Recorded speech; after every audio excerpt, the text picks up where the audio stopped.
So when we talk about potential succession planning opportunities with our clients, we're talking about both external opportunities as well as internal opportunities. Those external opportunities are selling to an unrelated third party, a company that's looking to get into a new geographical area, or maybe a company that's looking to continue to gain their market share in another particular geographic area. Internal opportunities, we're talking about members that are currently members of the company, okay? So whether those are family members, siblings, children, relatives, or maybe it's a key member of the management team who have the means to be able to acquire the company stock from the selling shareholders. But another internal opportunity that we look at is an ESOP, an employee stock ownership plan. The selling shareholders will sell their company stock to an ESOP trust. Employees over the years of service with the company then earn shares of the company stock that upon retirement, they're able to cash out in the form of a retirement plan. And so an ESOP is a very viable option when we talk about companies that may not have either an external opportunity or maybe the internal opportunity just doesn't make sense. ESOP is a good viable option for many companies out there. An ESOP is a suitable option for contractors because it provides flexibilities to the owners. The owners are able to take chips off the table, if you will, by doing multiple transactions over a period of time. An ESOP, you're not required to do a 100% transaction up front.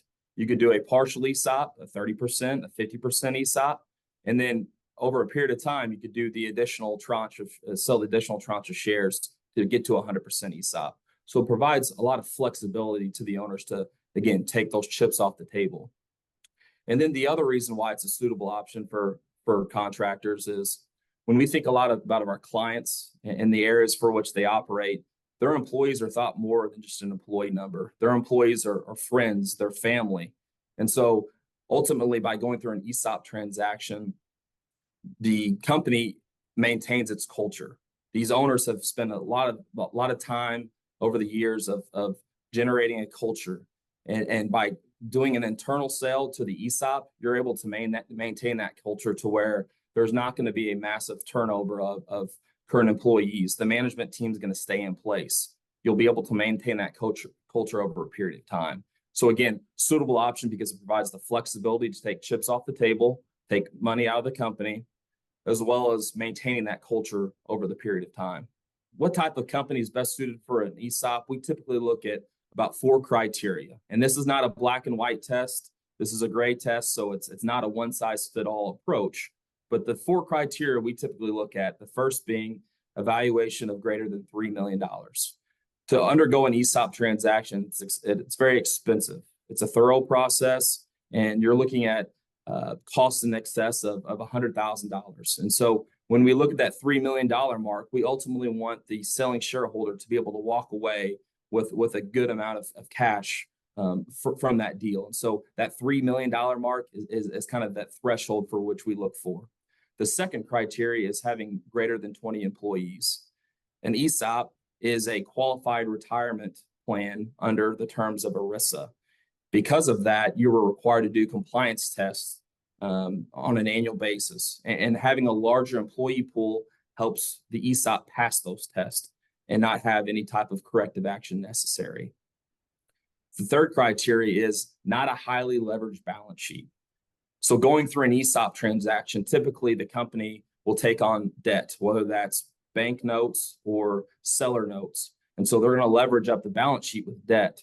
So having a balance sheet with not a ton of debt on it prior to the transaction is ultimately a good thing because you will be putting debt on the books through this ESOP transaction. And the fourth criteria and the last criteria is having a good management team in place. Even though the owners, the selling shareholders of the company, they will ultimately remain on with the company for a period of time post-transaction. But you want to make sure you have a good management team in place, a team that knows its customers, they know their vendors, they know the market for which they operate, so they're able to step in and really take over the company once that selling shareholder fully transitions and removes himself from the company. So again, the 4 main criteria that we look at is a $3 million valuation, greater than 20 employees, a non-leveraged balance sheet at the time of the transaction, as well as a good management team in place. The major benefits of an ESOP, again, the flexibility. It allows you to take chips off the table through the ESOP transaction. You're not required to fully do a 100% transaction. You can do multiple tranches of sale of company stock over a period of time. So it provides that flexibility. And again, as owners of the company, you spent many years working to build that culture. You taking care of the people in your community, your employees. And so going through that ESOP transaction versus going through an external sale allows you to maintain that culture, allows you to continue to look out for the best interest of the employees and those individuals in your community. And then from an employee perspective, the major benefits of an ESOP are, we're always talking about recruiting and retention, right? We always want to get the best talent, but then we've got to keep the best talent. And so ESOPs are another benefit of providing those retirement opportunities that many of your competitors may not have, right? They may have a 401k plan or a pension plan available to their employees, but this ESOP is another retirement benefit there for the employees looking long term. So again, from an ownership perspective, it's the flexibility, it's maintaining the culture. And then from the employee perspective, it's having that additional retirement benefit there that you'll be able to reap the benefits down the road. So the drawbacks of an ESOP is the original transaction of getting the ESOP in place, selling the shares to the ESOP trust can be very expensive. We're looking at about the six-figure benchmark, right around there. And so it's very expensive upfront, but additionally, we have a lot of ongoing costs as well over the years that the ESOP is in place. You're going to have an annual valuation performed. You're going to have record keeping cost. You're going to have compliance tests.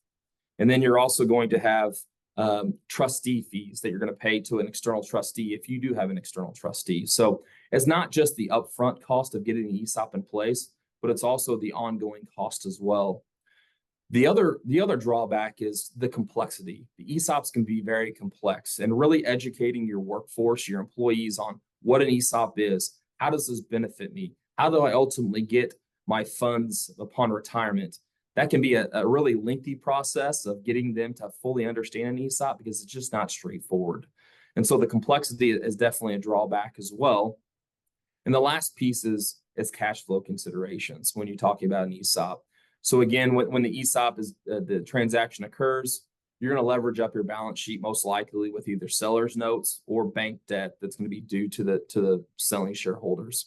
And so you have those cash flow considerations, but in addition to those cash flow considerations, you also have the repurchase obligation, which is understanding the way our cash flow is going to be utilized in the future to be able to pay out the participants of the plan.